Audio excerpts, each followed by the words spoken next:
coronavirus outbreak is revealing just how many major companies are dependent on China and not just on its factories.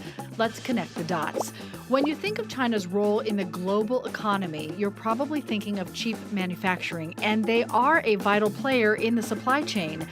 And as companies and the government try to stop the spread of coronavirus, you're seeing major names like Ford and Toyota idling plants in China.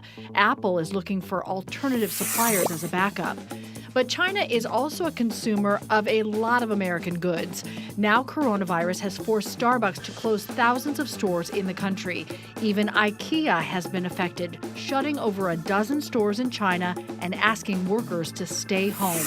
The travel industry is also taking a hit here. In recent years, Chinese travelers have become a big part of the tourism market, and now some airlines and even casinos are losing a lot of money in their stock prices.